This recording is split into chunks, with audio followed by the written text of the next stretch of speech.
What's going on, guys? It is your girl Dax and welcome back to the channel. Today we are doing our monthly haul.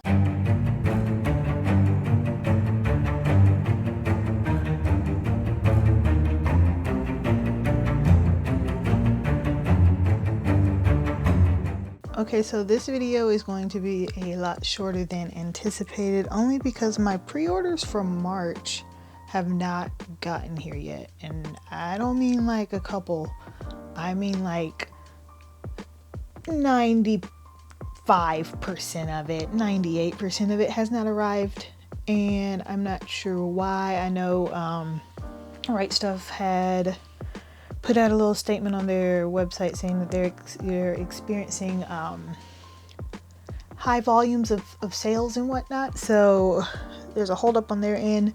No harm, no foul, no big deal. So going into our next haul video is probably going to be a hefty one. So with that being said, I got some back orders here. I got a couple of pre-orders and one random pickup. I'm doing better about my random pickup, so I'm excited. So we're gonna kick it off with the package that made me the happiest of all of the packages that I had arrive for the month of March, and that is my volume 5 and volume 9 of Monster. When I say I have been waiting almost a year for these to get in stock, oh my goodness, but this is it. I now have all of them. I've already read these, and I'm glad that I didn't wait to get them all to read them, or I would be a sad little person. I also don't understand why my volume 9 flap is like refusing to stay flat, but I'm sure if I stack them it'll fix itself. But Monster is officially complete. I am so happy to have them. And yeah, now I can work on my next Urasawa pickup. Coming up next, I have volume 9 of JoJo's Bizarre Adventure part 4. I haven't gotten to part 4 yet. I actually just finished volume 3 of part 1, but I don't have part 2 yet. But part 3 is here. Let's see, we have volumes 10, volume 6. I did not put these in any kind of order. 7, 8, and 9. Okay, so 6 through 10. 6. It's volume 7, volume 8, volume 9, and volume 10. So I don't know if you have to read JoJo's in order. I understand that each part of JoJo's focuses on a different part of the family, but I don't know if they intertwine or not. Maybe you guys can let me know. But I would like to continue my JoJo's journey. I just don't have my part 2 yet, but I can read it on the Shonen app. It's not a big deal. I'm curious about this dog because he is a special type of hideous. He looks like a person and I don't like it, but I also love doggies, so I am curious to see about this little guy. Up next, we have some more Inuyasha volume 7, 8, and 9 of the Viz Big editions. Literally everything but 1, 2, and 3. The beginning half is not coming to me and I need it so I can start it. I don't know if Inuyasha's on the Shonen app or not. I'll have to check, but I have all the higher up volumes, but the lower volumes are just now starting to trickle in. But I'm still waiting on volume 1, 2, and 3. So maybe if they can help your girl out and send them on my way, that would be fantastic. I'm waiting on Mal to get here. That was part of my March pre-orders that have not gotten here. So I haven't even gotten my Mal fix for the month, and I'm uber sad. But one that I did get is volume 8 of Blood on the Tracks, Shuzo Oshimi. I have a couple of Oshimi things here. I don't have to say anything about Blood on the Tracks. Y'all already know. If you've been here for one video or if you've been here for all of them, you know how I feel about Shuzo Oshimi and you know how I feel about Blood on the Tracks.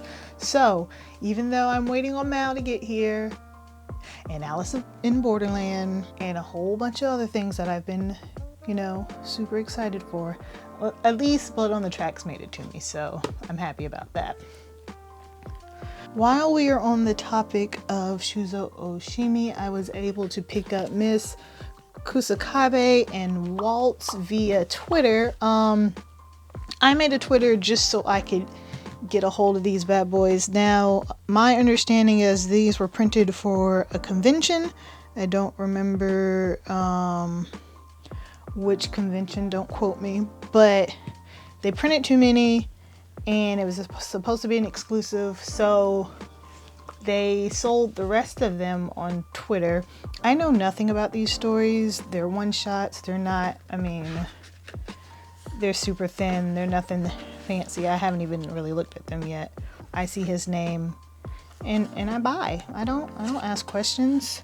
You gotta be careful with his stuff. You never know when a wild tiggle bitty pops out. Anyway, so I have those. I'm super excited to read those and see what they're about as well. Moving on to someone else that I have been collecting from recently, The Crater by Tezuka, and I don't remember what this is about, so let's see. Life and Death, Twists and Turns, Tezuka Osamu combines classic heart with the depths and mystery of the Twilight Zone in this beautiful, startling collection. The Crater is a series of horror-inspired, self-containing short stories that show the depravity of mankind in a way only the god of manga can. Tales range from the world of nymphs and interdimensional adventures to deadly spiders on planes and depictions of apocalyptic futures. While some stories loosely connect, each story is its own carefully laid experience. Tezuka will chill readers with the dark visages of the world, counterpointed with his amazing art style that has influenced fans for decades. So that's nice. I don't have a short story collection by him. This should be interesting. And just like all of the other Tezukas, this is quite the thick boy.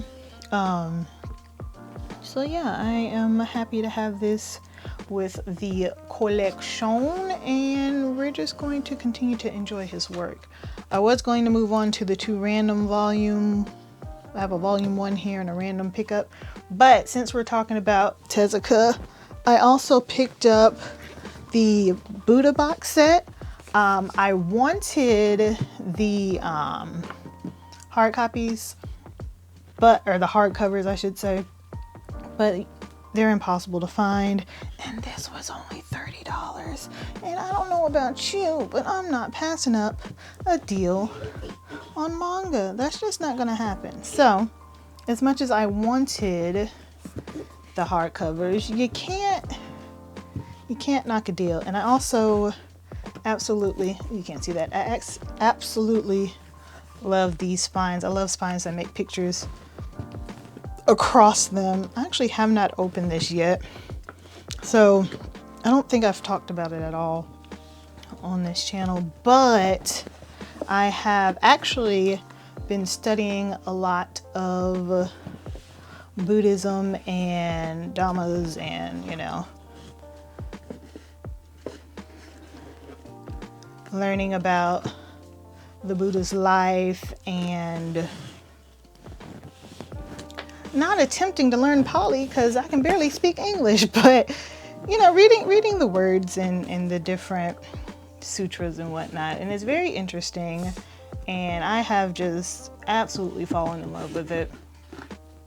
So I thought that this would be a nice little thing to add to the collection, and I can't wait to dive into it. My understanding is it's just about his life and less about the teachings, or it doesn't get too heavy into the teachings. We'll check out the back of volume 1 and see for sure, but it's not meant to, you know, be a substitution for like the Dhammapada or anything like that. But let's see. Godfather. Okay. Brings ancient India to life, lavishly retells the life and times of the Enlightened One, and critically acclaimed 8-book masterpiece Buddha.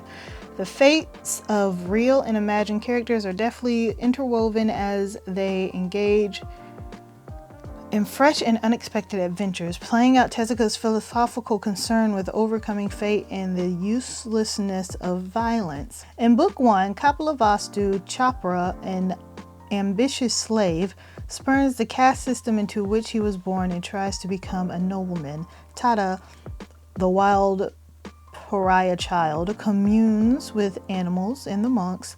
Naradatta strives to uncover the meaning of strange portents surrounding the Buddha's birth.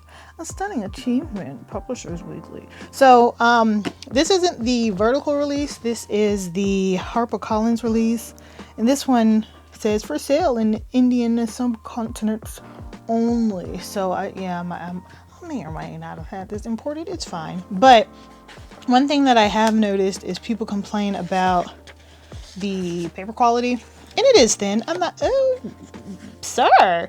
The paper is thin. I'm not gonna lie to you. And you can kind of, I don't know if it shows up on camera, but you can, like, the ink kind of bleeds through. If you are someone that has a problem with that, this is probably not the version you want to get. You probably want to get the vertical releases. However, it's not a huge deal to me. As long as I can read it, I don't care. And I love these covers. Now, if I come across the hard copies, will I get those instead and sell these off? Possibly, but the likelihood of that happening is slim. But yeah, I'm happy to have it. So a volume 1 that I got is From the Red Fog, and this says, born in darkness, a young boy steps into the light. Raised in a cellar steeped in solitude, his entrance into English society as the turn of the 19th century is anything but painless.